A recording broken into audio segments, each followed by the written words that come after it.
Smart Business. Smart listener, sering ya kita dengar mungkin ungkapan-ungkapan orang zaman dulu, emang di dunia seni mau makan apa kamu? Begitu kan? Mau ngapain kamu? Begitu kan? Hingga akhirnya Anda mungkin mengalami hal serupa, kemudian terjun di bisnis.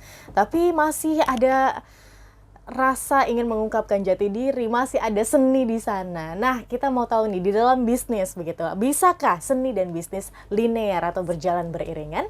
Kita dengarkan insight-nya bersama dengan Mas Dev Chowa. Halo Mas Dev.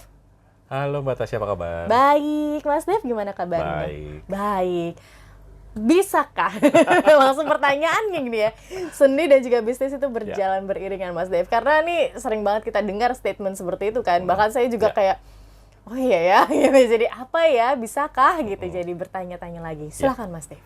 Ya, kalau ditanya seperti itu, mestinya bisa. Karena apa? Nggak mungkin tidak ada satu hal apapun yang kalau benar dijalankan tidak menghasilkan uang. Ya, itu dulu satu. Nah, seperti apakah seni itu atau seperti apakah bentuk rupanya, ya itu memang kita harus pikirkan gitu dengan kemampuan sang artisan tersebut atau si pebisnis tersebut. Karena kalau kita cuma hanya ikut-ikutan, ya itu pasti ada masanya gitu. Tapi kalau Anda sebagai pioneer, ya sebagai pencetus dari ide tersebut, takes time, tapi mungkin berhasil begitu. Jadi sesuatu itu tidak ada yang instan, ya balik lagi sesuatu itu tidak ada yang instan, apalagi kita bergerak dengan budaya begitu. Nah sebagai contoh misalnya lukisan, ya pelukis Indonesia itu sangat terkenal dari dulu sampai sekarang dan nilainya itu fantastis, super fantastis, dikoleksi oleh para kolektor dunia dan juga kolektor besar Indonesia begitu. Jadi kalau dibilang apakah seni dan financial bisa saling beriringan begitu, udah pasti bisa, tapi harus tepat begitu. Nah, selain ketepatan itu juga di era sekarang ya, maksudnya jejaring itu sangat penting ya. Jadi bukan hanya kita memperdagangkan seni itu atau misalnya fashion itu, ya kita jejaring itu harus pandai begitu. Dan juga kita harus mengerti jelas ya market dan pasar yang kita tuju gitu. Karena balik lagi, tanpa itu kita hilang arahan gitu. Misalnya ya tetangga sebelah ya bikin baju tipe tertentu gitu ya. Ya udah itu lagi laku banget tuh, sehari bisa 30 kodi gitu misalnya. Ya udah kita bikin juga yang sama deh. Nah, itu akan menjadi tren bebek aja istilahnya, cuma ngikutin manut, begitu satu saat mereka buntu, dia juga buntu karena idenya hanya sebatas mengikuti tren begitu. Memang kita harus menciptakan sesuatu tuh yang unik ya, apalagi urusan dengan budaya.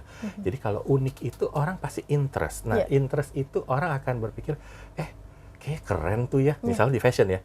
Keren tuh ya, gue nggak pernah lihat loh kayak gitu. Oke, gue coba deh gitu. Nyaman dipakai, maksudnya polanya enak ya, bahannya bagus, terus udah gitu batik atau songket atau tenun atau apapun begitu ya. Itu orang akan dari mulut ke mulut, apalagi zaman sekarang di sosmed ya, pakai sesuatu yang bagaimana kan langsung selfie, ya kan? Keren, lu beli di mana tuh? Nah, istilahnya begitu. Jadi hubungan antara si artisan juga dengan pembeli pun itu juga harus dibina. Karena apa? Pembeli itu adalah sebenarnya marketing keliling mereka, begitu. Jadi kalau istilahnya kita memang terjun di dunia seni gitu, dan apakah bisa menghasilkan uang?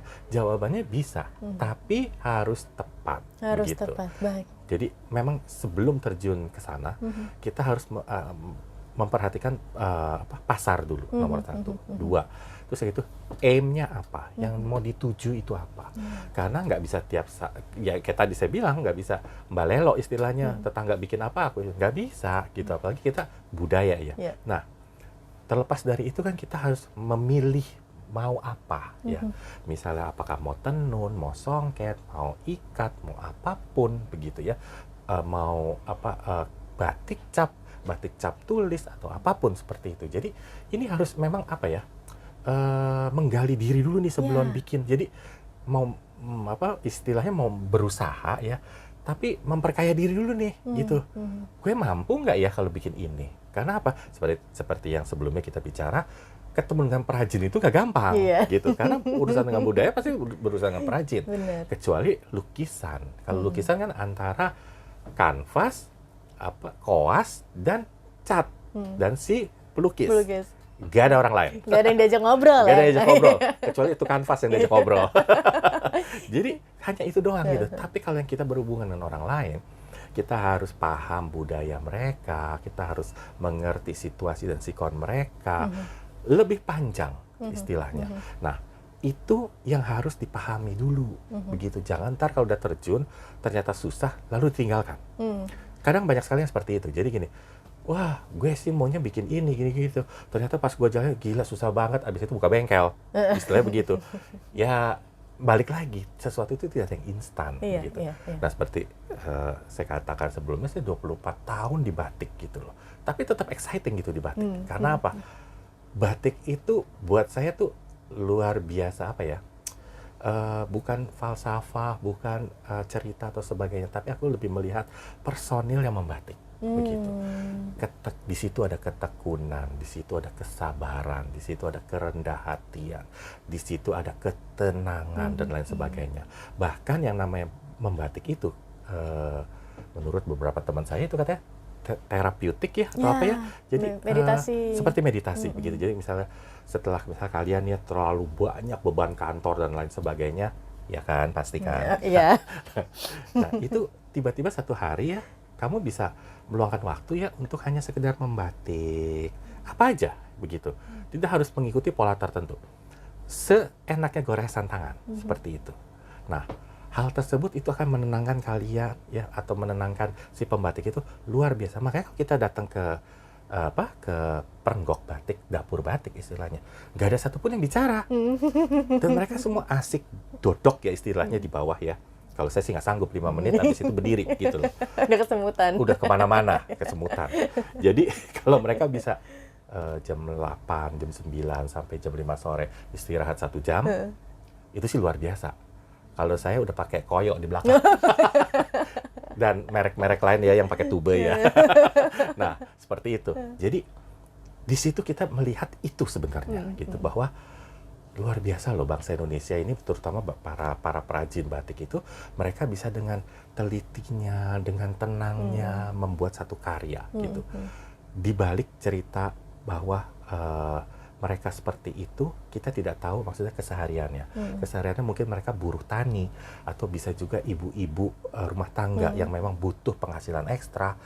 Dan kebanyakan dari mereka juga terkadang buta huruf, begitu. Jadi ya itu seperti itu ya. Maksudnya kalau kita harus mengerti mengenai cerita si batik ini, begitu. Nah, satu sisi kalau kita sudah paham dan mengerti ini semua ya, nah mungkin bisnis yang Anda tuju itu bisa tercapai. Karena apa? Interaksi antara si perajin atau siapapun itu bisa terjalin, sehingga kalian nanti bisa satu konsep ya, menciptakan ide yang kamu mau, begitu. Jadi setidaknya melahirkan satu ide yang bagus ya antara si perajin dan si artisan. Nah, ini pasti akan berjalan. Nah, kalau misal perajinnya sudah satu nada ya, satu frekuensi dengan si artisan, tinggal si artisan memasarkannya seperti apa. Nah, memasarkan seperti apa? Balik lagi tadi. Linknya harus kuat, jejaringnya harus besar, manfaatkanlah medsos sebanyak mungkin ya, karena itu salah satu penunjang sekarang yang sangat mudah begitu. Lain kalau kita berbicara dulu ya, apa-apa misalnya harus beriklan di majalah, beriklan di koran, yang harus butuh biaya. Gitu. Kalau sekarang dengan mudahnya tinggal ngambil gawai ya, tek di salah satu platform medsos, langsung tayang, istilahnya begitu. Nah, itulah yang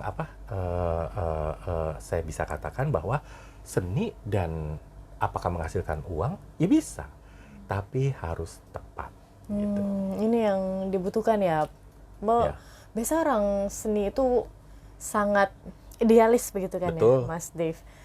Jadi tidak kurang bisa untuk menyesuaikan diri dengan mungkin kebutuhan bisnis atau sebenarnya marketnya itu seperti apa begitu. Berarti ini kan dibutuhkan kolaborasi juga mungkin dengan orang yang ahli di bidang itu begitu ya. Karena kalau aku lihat di Eropa atau sekarang ya sedang viral di 2024 boneka Labubu. Iya kan? Itu kan produk seni dari seorang seniman Ya, yang betul. membuat ikon seperti itu begitu betul. kan, kemudian dikomersialisasikan oleh Ya. oleh ya agensi atau lembaga gitu kan. Berarti butuh juga mungkin kolaborasi begitu ya Mas Steve? Kolaborasi itu memang perlu dibutuhkan. Jadi misalnya begini, kolaborasi misalnya kain-kain wastra Indonesia biasanya dikolaborasikan dengan desainer, begitu. Ya. Nah, desainer ini balik lagi memang mereka punya satu idea ya, yang kayak tadi ya, idealisme dia Idealisme. seperti apa. Nah, itu biasanya bisa disinkronize gitu. Nah, akan terjadi sesuatu yang memang karya yang luar biasa dari seorang desainer seperti itu. Nah, seperti tadi boneka Labubu itu gitu.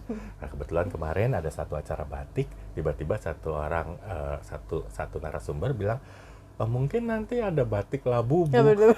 Lah, saya bilang gini, saya lagi ya karena lagi serius ya, membicarakan itu, lagi mikir yang mana ya batik Labubu nggak pernah ada. Loh, tapi ternyata Labubu itu toh rupanya.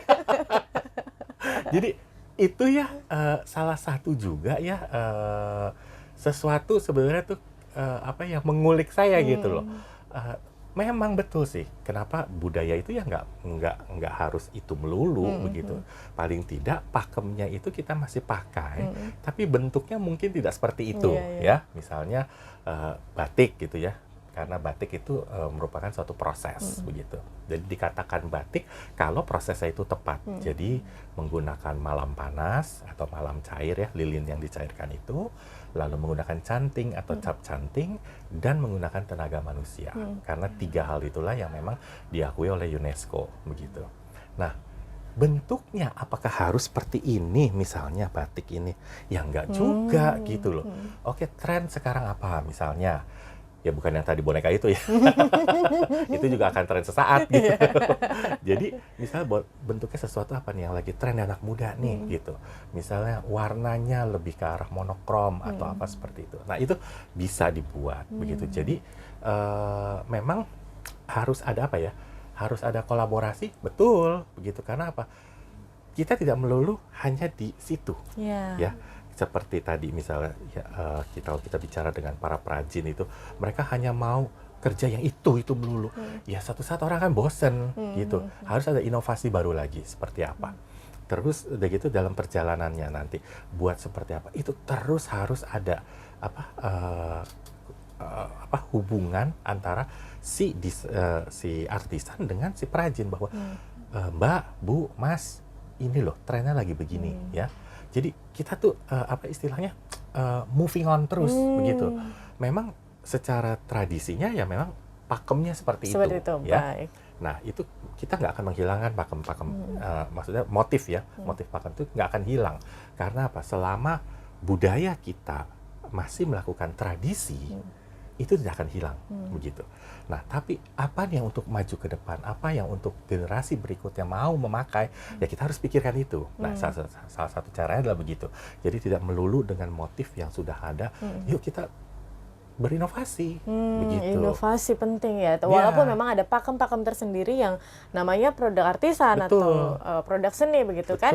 Ini tentu harus ada pakem-pakem tersendiri yang bisa digunakan, dirubah-rubah sedikit, diinovasikan, hingga akhirnya bisa lebih dikomersialisasi. Dan akhirnya bisnis dengan seni bisa berjalan dengan beriringan. Nah, seperti contoh tadi ya, kenapa saya bilang yang motif-motif seperti ini akan masih bertahan selama tradisi kita itu dijalankan. Jadi misalnya seperti pernikahan di komunitas Jawa ya.